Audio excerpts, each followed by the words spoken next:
presente,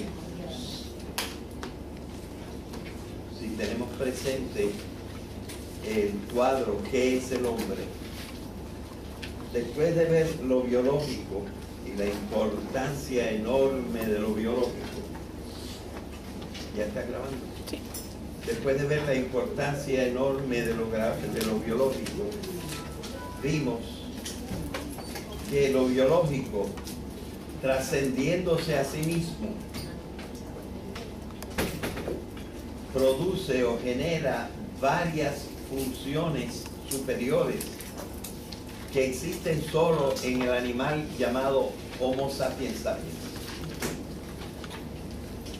Estas funciones superiores son 3 y dan cuenta de las 3 siguientes columnas después de lo biológico. Les voy a decir, aunque no lo tenemos en la pizarra en este momento, no lo tenemos sí, ahí está. En la grabación vemos que está lo cognoscitivo, es decir, la parte intelectual de la vida del hombre, que depende de lo biológico, porque si el hombre no está vivo biológicamente no lo puede realizar. Así que esta función intelectual la llamamos lo cognoscitivo. Lo que vamos a ver hoy de lo cognoscitivo es, como ustedes ven en el cuadrito, que lo cognoscitivo está dividido como en 2 secciones diferentes, porque se puede conocer en 2 estilos muy diferentes. Y lo principal de la lección de hoy va a ser que nos vamos a fijar en los 2 estilos en que se puede realizar. Yo te entregué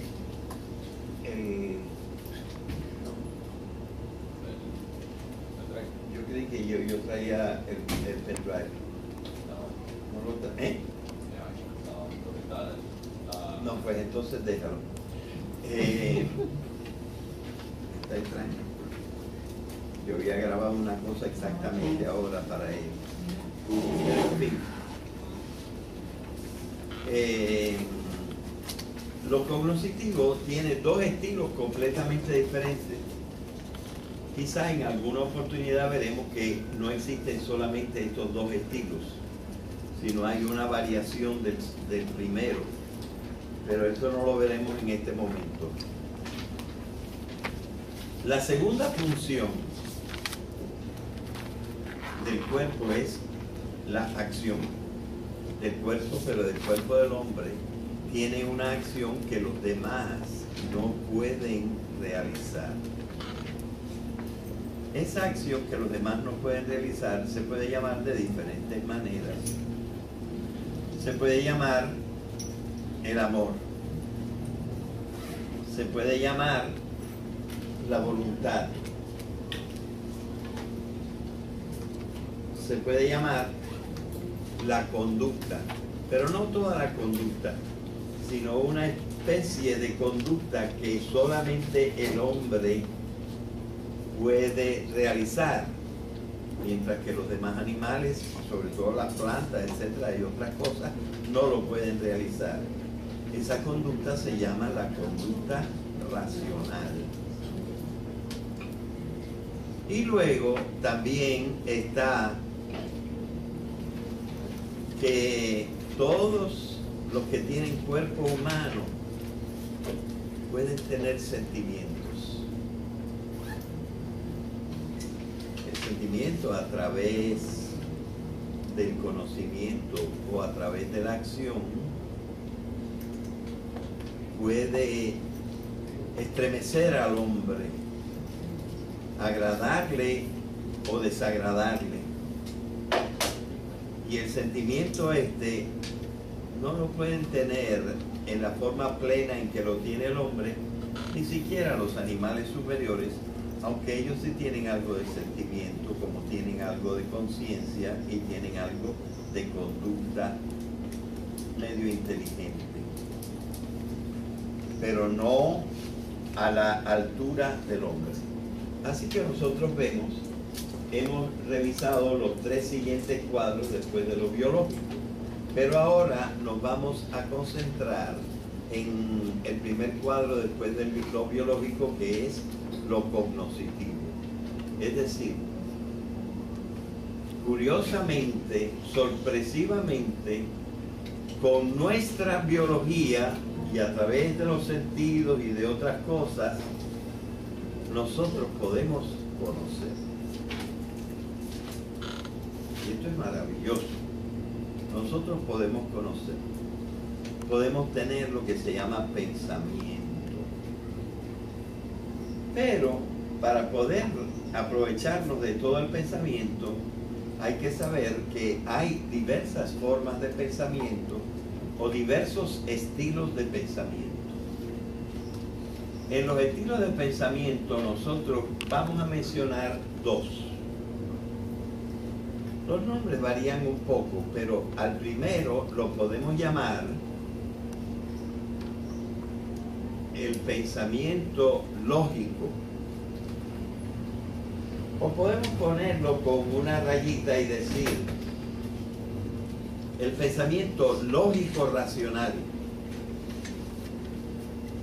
que es, por ejemplo, el que nosotros más ejercitamos en las clases en que estamos estudiando, aprendiendo, y para ello nos hace falta conceptos, entender en una forma precisa de la que vamos a hablar en el día de hoy. Así que hay un primer tipo de conocimiento que se llama el conocimiento lógico-racional. Pero hay otro tipo de conocimiento. Hay otro tipo de conocimiento. ¿Dónde está la hojita de firmar?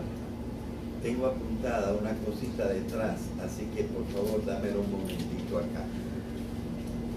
Les voy a hablar de muchas cosas que el hombre puede hacer y que no pertenecen al pensamiento lógico-racional. Por ejemplo, hay gente que en su vida experimenta una cosa que pudiéramos llamar éxtasis. No es una cosa muy común, pero existe, ¿verdad? El éxtasis. Hay hasta un éxtasis que no es propiamente racional. Ese éxtasis que no es completamente racional, a menos que, por ejemplo, esté acompañado del amor, es el orgasmo. En el orgasmo uno está fuera de sí mismo, afuera de sí mismo, y está volcado en el otro. Así que el éxtasis no es propiamente una experiencia racional, pero sí puede ser una experiencia intelectiva.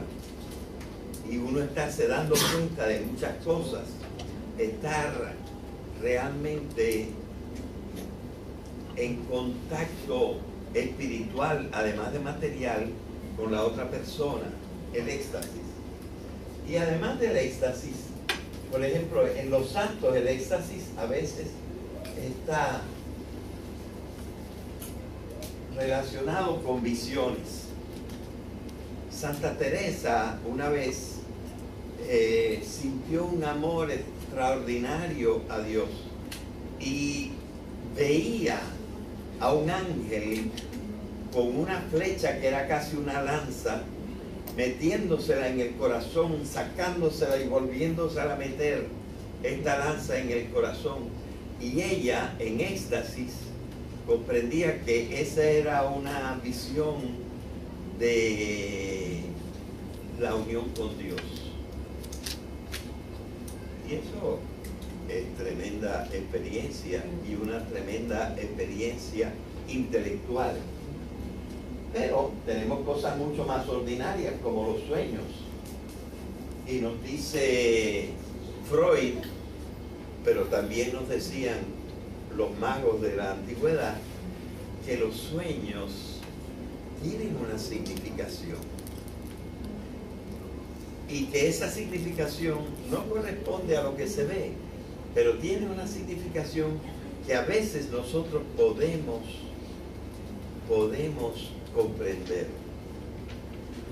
De la misma manera, hay el tipo de pensamiento que se usa en los cuentos infantiles.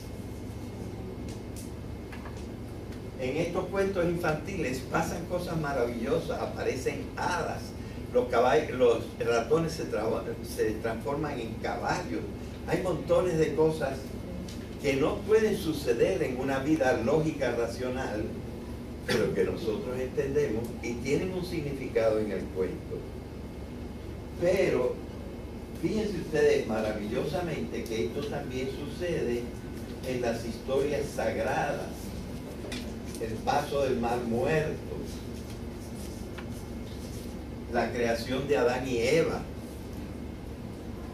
y tantas otras cosas que, como están dichas, no pueden haber sucedido, pero que tienen una tremenda significación que nosotros podemos explicar. Pero cosas mucho más vulgares pueden también estar acompañadas de este tipo de pensamientos, como las borracheras o estar endrogado y uno tener toda una serie de ideas y cuestiones que le impresionan y que le afectan. Y después también en general podemos hablar de unos estados alterados de conciencia.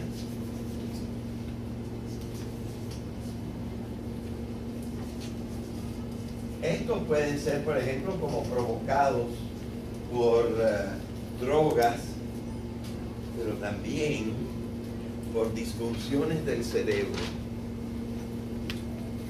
Por disfunciones del cerebro, como la esquizofrenia y una serie de elucubraciones, gente que tiene visiones, oye voces.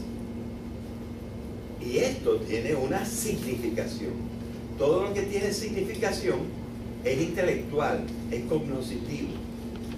Naturalmente que no son del mismo estilo que el pensamiento lógico. Así que son dos formas de pensamiento diferentes. Una forma que podemos llamar el pensamiento lógico y le podemos agregar racional, y otra forma que se trata de todos estos casos que tienen la misma estructura, como vamos a ver, la misma estructura que, por ejemplo, los cuentos infantiles. Y en esta estructura se notan unas cosas curiosísimas, increíbles, y hasta que pudiéramos llamar imposibles. Y sin embargo, nosotros entendemos lo que quieren decir. Este es el pensamiento que, para decirlo brevemente, llamamos mítico. Pudiéramos darle un nombre más completo, porque mítico, exactamente mítico, no son todos, pero todos son metafóricos, y el mito también es metafórico. Así que más general, lo pudiéramos llamar el pensamiento metafórico, es decir, un pensamiento que es como comparativo, que es lo que quiere decir metáfora, comparación. Pero todavía le podríamos agregar otro apellido. Lo podemos llamar metafórico, metafórico mítico, y lo podemos llamar también metafórico mítico racional. Y ustedes se preguntarán, ¿por qué racional si parece irracional? Bueno, en un sentido es racional por esto.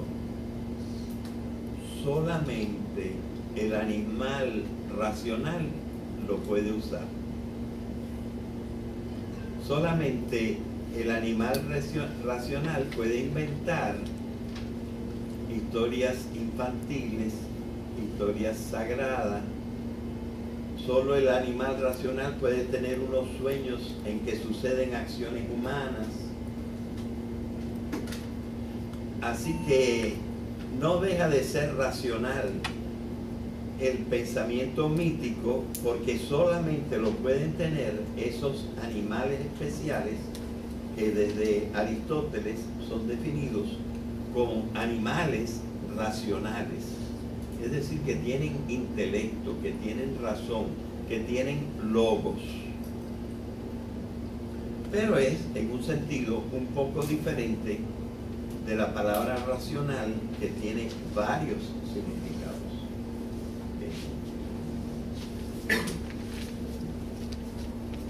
Si ustedes se fijan, este cuadrito yo lo compuse, lo generé en 1988. Aunque yo estaba dando clases aquí de eso desde 1984. Pero nada, tardé como 2 años en ponerlo en 2 columnas y en verlo en esta forma. Pero lo que pudiéramos llamar la estructura del pensamiento, hace siglos y milenios que se descubrió. Y por ejemplo, del pensamiento lógico, Aristóteles descubrió que su forma estilizada tenía que tener 8 reglas que obedecer, y que si alguna de estas reglas no se cumplía, ese pensamiento lógico se convertía en un disparate. Así que necesariamente había que tener esas 8 reglas para que el pensamiento lógico fuera válido y nos ayudara a encontrar la verdad. Ese pensamiento estilizado se ve sobre todo en una cosa que se llama el silogismo. El silogismo es una secuencia de 3 oraciones, las cuales están en una cierta relación y nos permiten pasar de unas cosas que sabemos a una cosa que no sabemos hasta que hacemos el silogismo. El más clásico, y yo creo que hasta fue inventado por el mismo Aristóteles, el más clásico dice en esta forma. Ya verán las 3 oraciones. La primera oración dice: todos los hombres son mortales. No hay ninguno que al fin y al cabo no muera. La segunda oración dice: Sócrates es hombre. Y la tercera oración, si tú admitiste las 2 primeras, la tercera tienes que admitirlo forzosamente. Y es: luego, si estas 2 son verdaderas, también es verdadero que Sócrates es mortal. Porque todos los hombres son mortales y Sócrates es hombre. Ahí vemos la estructura estilizada de lo que se llama un pensamiento lógico, racional, deductivo. También lo puede haber inductivo, que es al revés. Empezando por los ejemplos. Mira, esta arañita de Calley tiene 8 patas. Mira, esta arañita de Ponce tiene 8 patas. Mira, esta arañita de Taiwán tiene 8 patas. Mira, esta arañita de Francia tiene 8 patas. y cuando busco 1500 ejemplares, ya casi puedo decir, todas las arañas tienen 8 patas. Este empieza al revés, ¿verdad? Empieza de lo particular hacia lo general. Y no es tan perfecto, porque si un día yo me encuentro una arañita que tiene 6 patas, entonces se rompería completamente mi raciocinio. Porque con un solo ejemplo que fuera realmente arañita, pero que tuviera 6 patas, se acababa el asunto. Y así hay otras maneras lógicas de pensar, pero vamos a fijarnos especialmente en el silogismo, ese que empieza por lo general y luego va bajando a lo particular. Para no usar el ejemplo de Aristóteles, vamos a usar un ejemplo que inventé para la primera clase, pero que me pasó una cosa, que tuve que irle agregando palabras para que fuera cierto. El ejemplo que di es este: todas las mujeres sanas pueden en alguna ocasión llevar un niño en su vientre.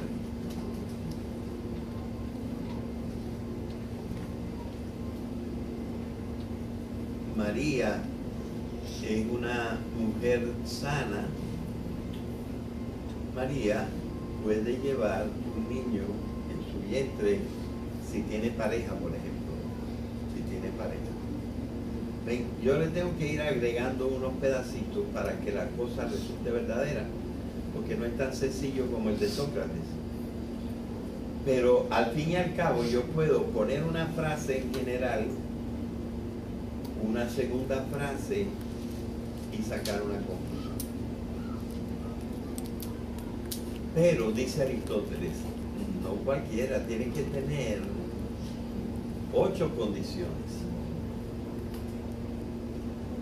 Y también podría ser negativa. Por ejemplo, yo podría decir, todas las mujeres sanas pueden, si tienen una pareja, llevar eventualmente un hijo en su seno. Yo no soy mujer. Luego yo no puedo llevar un hijo en mi seno. Y también eso es completamente válido. Esto me sirve para explicar algunas de las leyes de Aristóteles. Por ejemplo, esta ley. Si de las 2 frases u oraciones que hay arriba, alguna es negativa, la conclusión tiene que ser negativa. Y en efecto, en la que yo inventé, yo no puedo llevar un niño en mi seno. Otra cosa absolutamente necesaria, dice Aristóteles, y lo podemos ver en la primera frase: todas las mujeres sanas que tengan pareja pueden llevar alguna vez, eventualmente, un hijo en su seno. Esta palabra es general porque se refiere a todas las mujeres sanas. Cuando un sujeto de una oración es de todos los objetos de una clase, se dice que esa es una oración universal. Por el contrario, aquella otra que dice María es una mujer sana, o aquella otra que dice yo no soy mujer, habla de alguien en particular. No es una oración universal, porque el sujeto habla de unos cuantos o de uno. Bueno, pues dice Aristóteles que puede haber silogismos racionales que tengan dos oraciones universales. Entonces la conclusión será universal. Dice también que de las dos, una puede ser universal y la otra particular. Pero entonces la conclusión no puede ser más grande que las premisas y por lo tanto la conclusión tiene que ser particular. Y dice además que si están las dos oraciones, por lo menos una tiene que ser universal. Si las dos son particulares, no se puede sacar ninguna conclusión. Y dice también que en las dos primeras oraciones tiene que haber un elemento de la primera que se repita en la segunda. Por ejemplo, en el caso que dijimos, en las dos aparece la mujer. Todas las mujeres sanas que tengan pareja pueden dar a luz un hijo. O la otra que dice,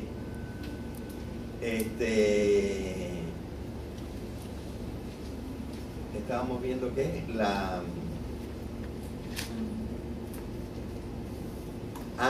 que también en la segunda tiene mujer. Yo no soy mujer. Así que hay mujer en la primera y mujer en la segunda. Tiene que haber eso que Aristóteles llama un término medio. Un término que sirva para agarrar una oración con la otra. Y eso es que haya una cosa que se repite en la primera, se repite en la segunda, pero ya no puede estar en la tercera. Ven, aquí estamos exponiendo cómo vio Aristóteles las leyes del pensamiento lógico. Ahora bien, yo no voy a hablar de estas, porque él las descubrió hace 2000 y pico de años. Así que todavía se pueden encontrar otras, más bien descriptivas, pero se pueden encontrar otras, y da la casualidad que todas las cosas que están en el pensamiento lógico, en cierta manera, son al revés en el pensamiento místico. Y esto es el interés de este cuadrito que tenemos ahí. Fíjense ustedes que hay 10 descripciones, una detrás de la otra, del pensamiento lógico, y 10 descripciones, una detrás de la otra, del pensamiento místico. Hasta ahí hay 6, pero siguen para abajo. ¿Ven? Ahora, para que ustedes vean un pensamiento mítico, voy a contarles un cuento que ya ustedes conocen. Sígueme, ¿verdad? Vamos a contar un cuento que ya ustedes conocen, pero que les va a fijar la atención sobre el pensamiento místico.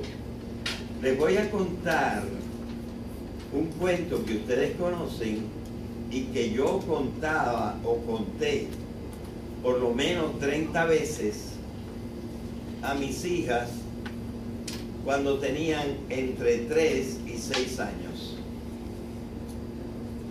Y el cuento decía así: había una vez una mamá que vivía con su hijita en un lado del bosque, y del otro lado del bosque vivía la mamá de la mamá, la abuelita de la niña.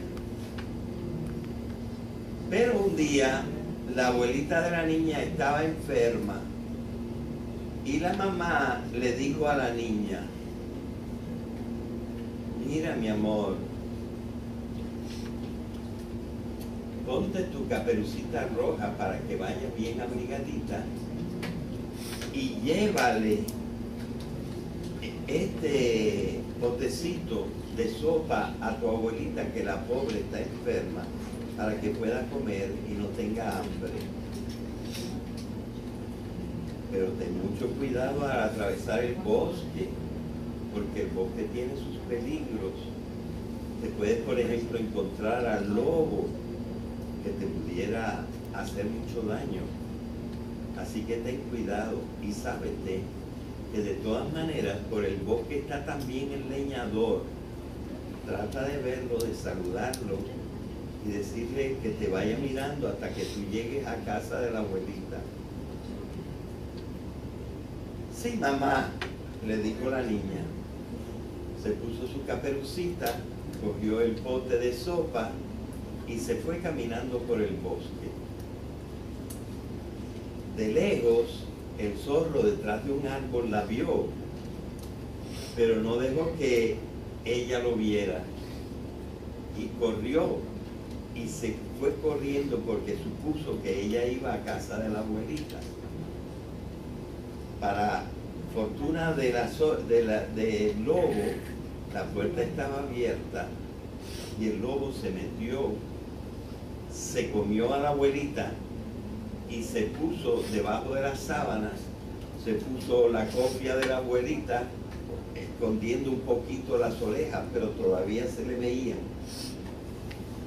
Y se acostó esperando que llegara Caperucita Roja. Efectivamente, Caperucita Roja, que por el camino había saludado al leñador, llegó a donde estaba la casita de la abuelita y tocó, pero vio que estaba abierto y entró. Y entonces se encontró con este cuadro en la cama y le decía: abuelita, pero qué ojos tan grandes tú tienes. Para verte mejor, mi nena. Abuelita, ¿y esas orejas que se te ven por debajo de la cofia? ¡Qué grandes! Para oírte mejor, mi nenita. Abuelita, pero con esa boca que me estás hablando, ¡qué grande! Para comerte mejor, tortita. Y se levanta de la cama, pero en ese momento entra el labrador y viendo que el lobo se quería comer a la nena, coge el machete y mata al lobo, le abre la barriga y saca a la abuelita. Y entonces Caperucita le pudo dar: abuelita, mira lo que te pasó, pero el leñador nos salvó, mira, y ahora te puedes comer esto, qué contenta estoy de haber venido. Y ese es, colorín colorado, este cuento que se ha acabado. ¿Ok? Yo conté un cuento que ahora quiero decir que está en pensamiento mítico. Vamos a ver si se justifica esta manera de hablar. Vamos a comparar la historia de aquello de que todas las mujeres sanas que tengan pareja pueden alguna vez tener un hijo en su vientre. Yo no soy una mujer, luego yo no puedo tener ninguna vez un hijo en mi vientre. Vamos a comparar eso con la historia de Caperucita. El pensamiento lógico, que pudiéramos llamar también lógico racional, es un pensamiento por pasos. Para llegar a comprender, yo tengo que dar 3 pasitos en este caso. En algunas ocasiones yo tengo un artículo para probar supuestamente la existencia de Dios, pero tuve que escribir 19 páginas para llegar a mi conclusión. Y idea tras idea, idea tras idea, hasta llegar a la conclusión. Así que el pensamiento lógico es siempre el pensamiento por pasos. Y también tiene que dar pasos en el pensamiento inductivo. La abejita de aquí, o la arañita de aquí, la arañita de allá, la arañita del otro lugar. Pasos, pasos, pasos, hasta llegar a la conclusión. El pensamiento mítico, que también se puede llamar metafórico mítico, o metafórico mítico racional, es diferente. Lo que quiere decir se sabe desde el principio. Cuando yo les contaba este cuento a mis dos niñitas, yo les decía, porque una de mis hijas era rubita y la otra de mis hijas era brunette, pero tenía el pelo ensortijado. Y entonces yo les decía, esta vez era una niñita rubia, rubia, rubia, con el pelo rizo, rizo, rizo. Y con esto yo favorecía lo que de todas maneras ellas hubieran hecho, que es decir, esa niñita soy yo. Lo que le pase a ella me puede pasar a mí. Esa es la conclusión que ellas van a sacar. Y todo lo van a ir metiendo en ese sentido. Como cuando nosotros vemos con la novia una película de cowboy y yo soy el cowboy y mi novia es la novia del cowboy. Nos identificamos. Y entonces seguimos la película intelectual y emocionalmente. Y si le pasa una cosa imposible de que pase, yo digo, esta es una película mala, porque eso no me puede pasar a mí. Así que en el pensamiento mítico, lo que hay que descubrir, que no es si el lobo puede comer niños o no, si el lobo puede comer abuela, no, eso no es lo que hay que descubrir en el pensamiento mítico. Ese cuento está hecho para decir cómo tiene un niño que aprender a vivir. Debe ser obediente para hacer lo que le dice su mamá. Debe ser valiente para atravesar el bosque. Debe ser cauta y advertirle al leñador y cuidado de que no te tropieces con el lobo. Así que esas cosas son la enseñanza. Es decir, todo discurso humano, sea lógico o sea mítico, es para aprender algo. Y aquí yo aprendo una cosa por pasos. Y aquí, diciendo enseguida que ese cuento es para mí, para mi existencia, yo saco mis conclusiones. Así que los dos son significativos. Es decir, los dos son pensamientos, pero están hechos en una forma muy diferente. Bien, esa es la primera regla. Por pasos acá, inmediatamente acá. Segunda regla. Todo pensamiento lógico necesita una parte abstracta. Yo tengo que hacer una idea general. Todas las mujeres sanas, si tienen pareja, pueden llegar a tener un hijo en su vientre. O incluso la otra que dice, todas las arañitas que he encontrado, todas. Esa es una afirmación general para la cual yo necesito llegar a un nivel abstracto de pensamiento, de cierta abstracción de mi pensamiento. El pensamiento es abstracto y sigue unas reglas. En realidad, todos esos pensamientos todos son iguales, porque lo que hacen es que aquí yo tengo una cosa, aquí tengo otra, y las otras dos las empato en la conclusión. Es el mismo esquemita. Fundamentalmente es el mismo esquemita. Y el discípulo de Aristóteles, que se llamaba Teofrasto, dijo, yo les puedo dar vuelta a las oraciones y las puedo transformar y todavía saco la misma conclusión. Así que se estudió bien eso de la estructura del pensamiento lógico. Bien.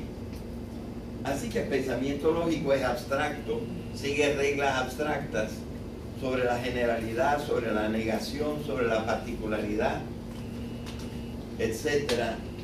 Es abstracto. Lo que está entre paréntesis lo explico otro día para poder llegar al final aquí. Mientras que en el pensamiento mítico yo puedo pasarme todo el tiempo en algo concreto, porque la persona se lo va a aplicar a sí misma. Cuando yo les contaba Caperucita Roja, las niñas eran Caperucita Roja. Cuando yo les contaba Blancanieves, las niñas eran Blancanieves. Cuando yo les contaba Cenicienta, las niñas eran Cenicienta. Concreto, de uno a uno, ¿verdad? El pensamiento mítico es concreto.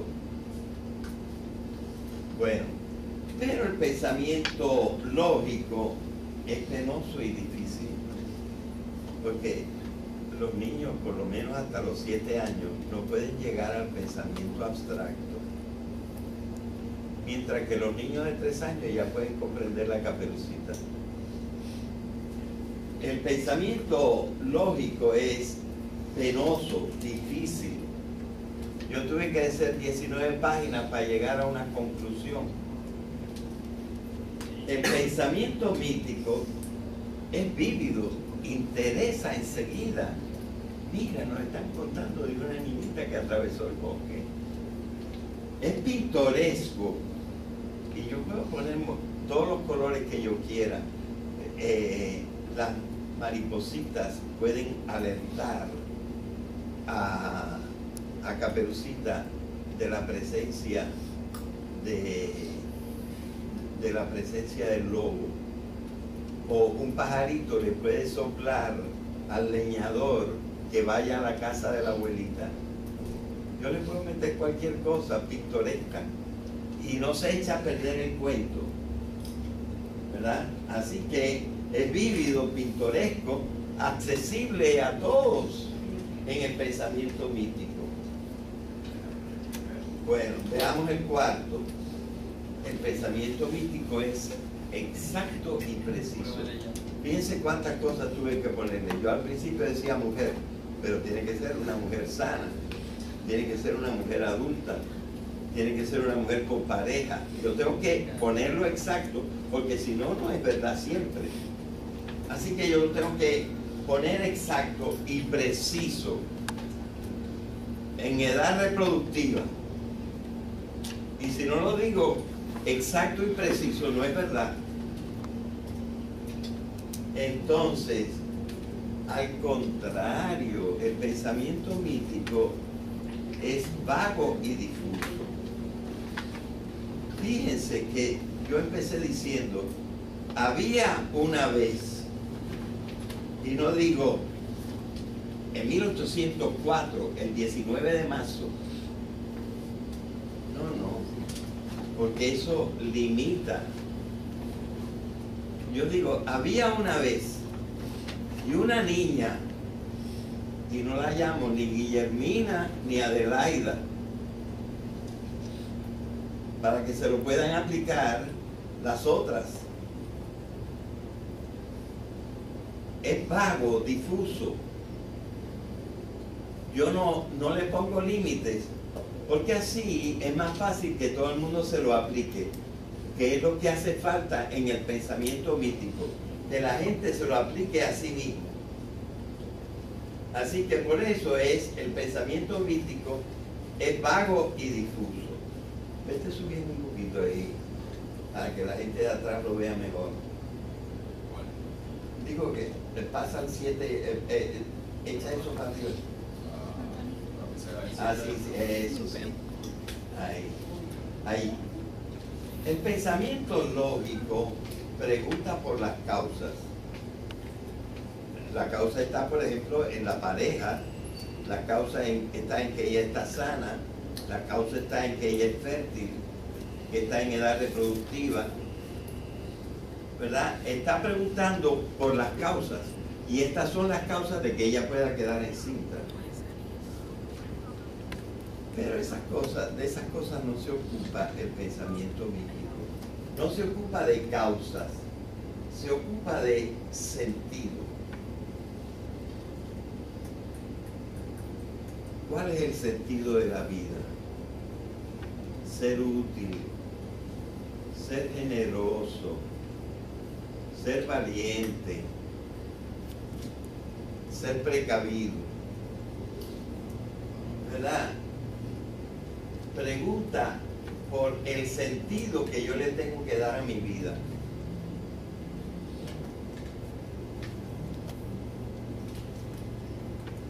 Así que una cosa es como exterior, ¿verdad? Las causas. Y la otra cosa está dentro de mí. ¿Qué sentido tiene mi vida? ¿Cómo yo quiero que sea mi vida? ¿O cómo quiere mi mamá que yo sea cuando yo sea grande? Bien. Fíjense que el pensamiento lógico se puede aplicar a toda la realidad, no solo a las mujeres que pueden parir, porque yo puedo hablar de biología, pero puedo hablar de los riñones también, y puedo hablar de los pulmones, puedo hablar de diferentes cosas, y en vez de biología puedo hablar de botánica, puedo hablar de zoología, puedo hablar de astronomía, puedo hablar de leyes. O sea, el pensamiento lógico sirve para cualquier objeto de pensamiento, de toda la realidad, de la realidad material, de la realidad espiritual, de las realidades humanas, de las realidades, de las cosas inertes, de todo yo puedo hablar con el pensamiento lógico. Pero aquí está la pega del pensamiento mítico. El pensamiento mítico solamente es apto para examinar una sola cosa, no la conducta de los lobos, no la conducta de todos los leñadores, no qué cosa puede suceder y qué cosa no puede suceder. Yo lo que necesito saber es qué pasa con mi vida. O sea, en realidad el pensamiento mítico nada más sirve para decirnos: mi vida está segura. O en algunos casos, mi vida está en peligro. El pensamiento mítico siempre se refiere al sujeto. Así que es apto solamente para examinar la propia existencia. Y esto más o menos tiene conexión con el séptimo. Aquí, en lo que yo estoy pensando, en lo que está objetivamente fuera de mí, una mujer que puede dar a luz, y yo no soy mujer, luego yo no puedo dar a luz, ¿verdad? Son cosas objetivas de afuera. Mientras que esto en realidad es para saber qué va a pensar Caperucita, qué va a pensar el niño a quien yo le estoy contando el cuento. Es sobre él, es sobre la existencia. Sobre eso habla el pensamiento místico, porque privilegia el momento del sujeto. ¿Ok? Bien. El pensamiento lógico procede por análisis, es decir, va separando la arañita de Taiwán, la arañita de Calley, la de Ponce, la de Francia, y yo voy analizando las 8 patitas y encontrando que todas tienen 8 patitas.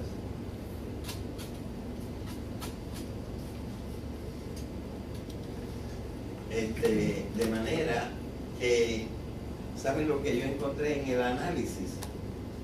Una vez que mi perra cogió, ¿cómo se llaman esos animalitos que cogen, no pulgas, las otras? Garrapatas. Pues encontré, porque mi mujer decía lo que tiene es pulgas, y yo miré en los diccionarios, las pulgas tienen 6 patitas, son insectos.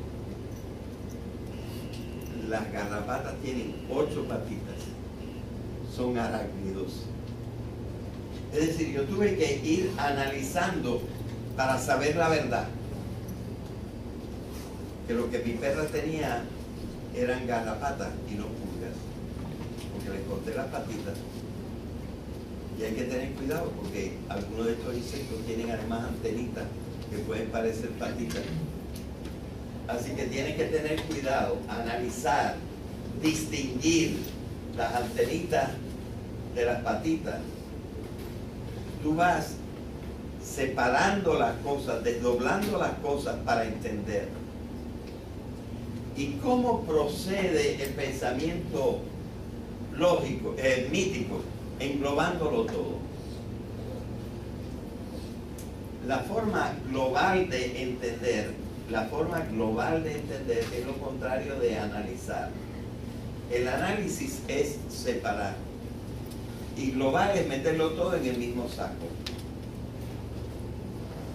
Claro, la forma ya más especializada de lo global se llama la síntesis, pero la síntesis ordinariamente nada más se hace en el pensamiento lógico.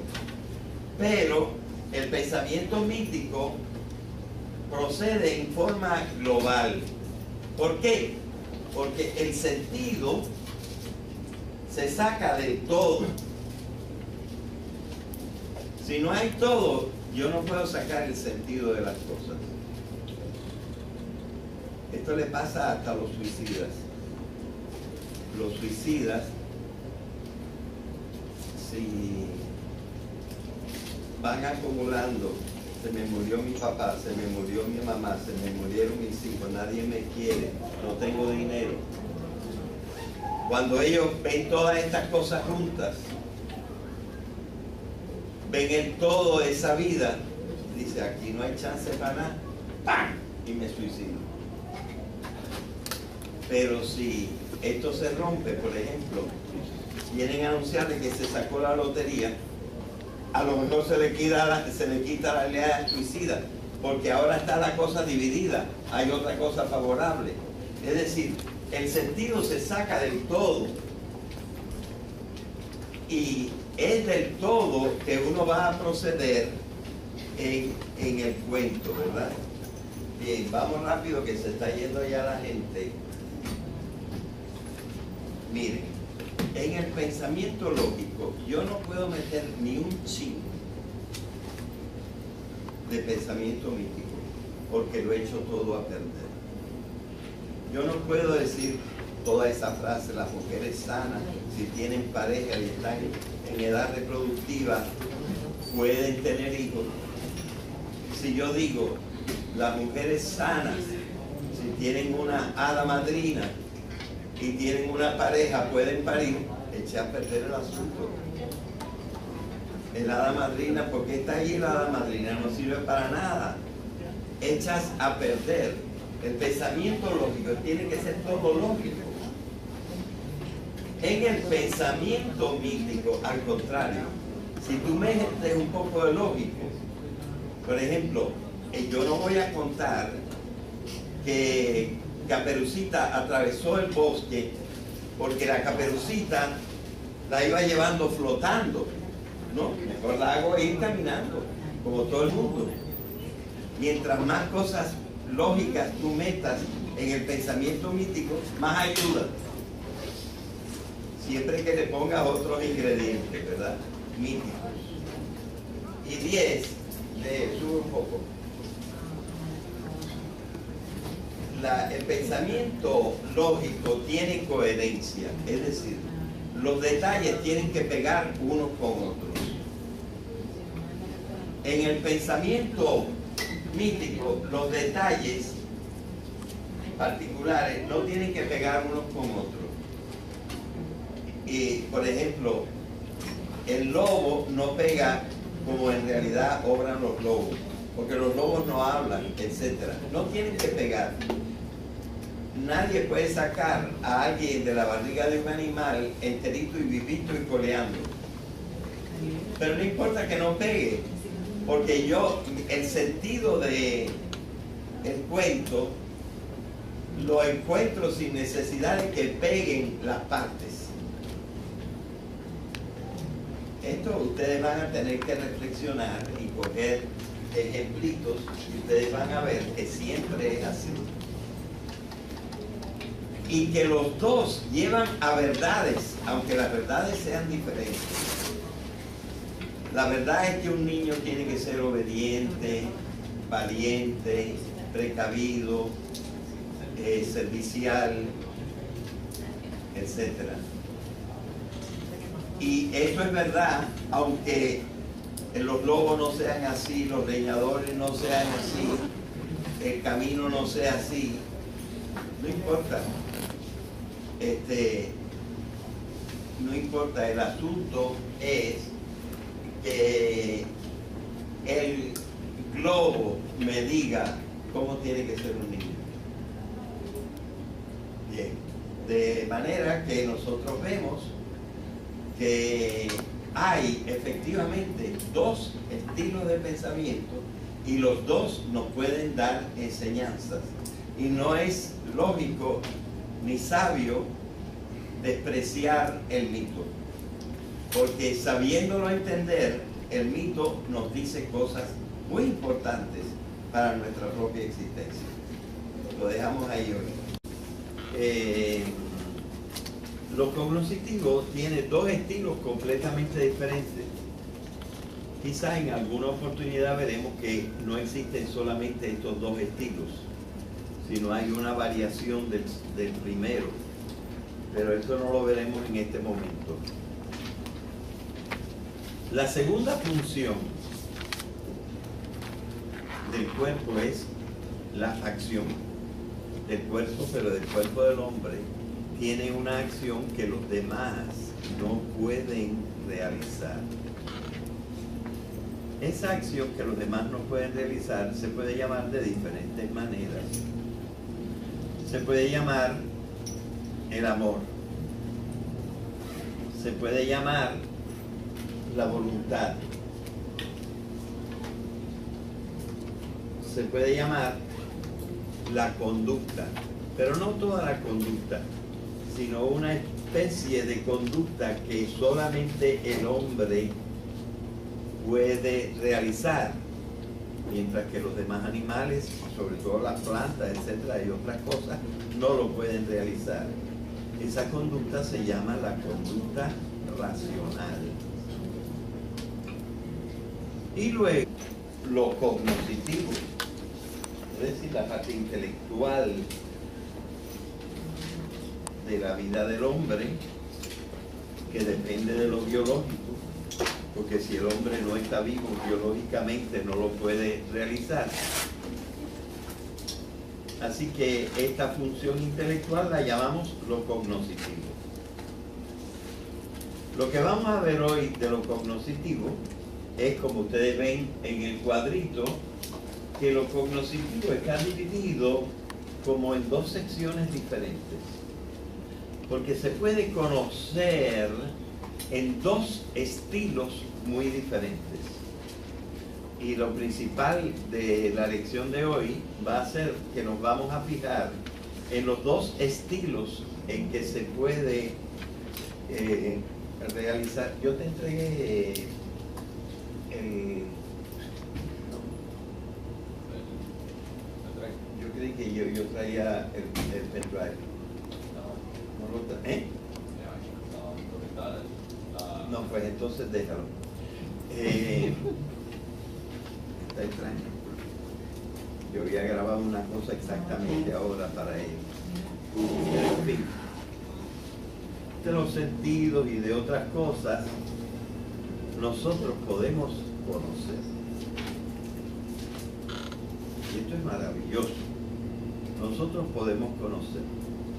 Podemos tener lo que se llama pensamiento.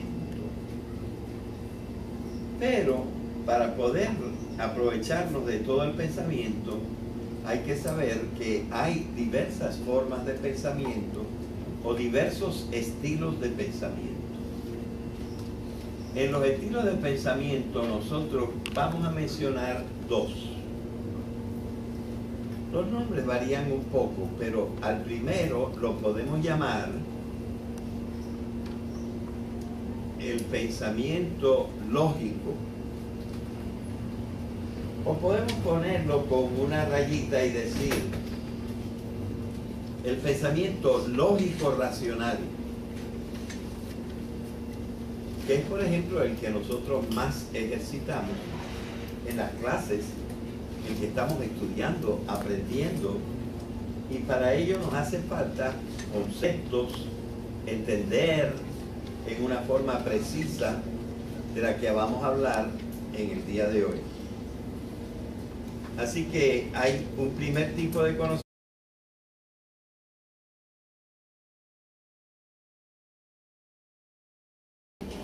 Si tenemos presente el cuadro ¿qué es el hombre? Después de ver lo biológico y la importancia enorme de lo biológico, ¿ya está grabando? Sí.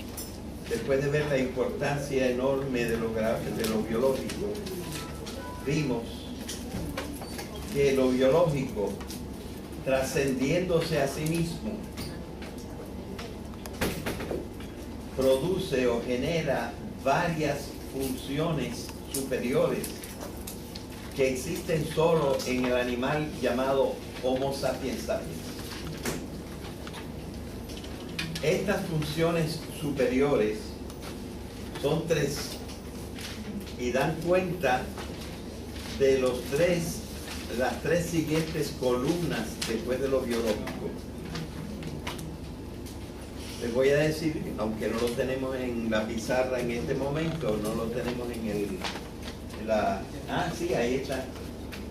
En la grabación vemos que está, también está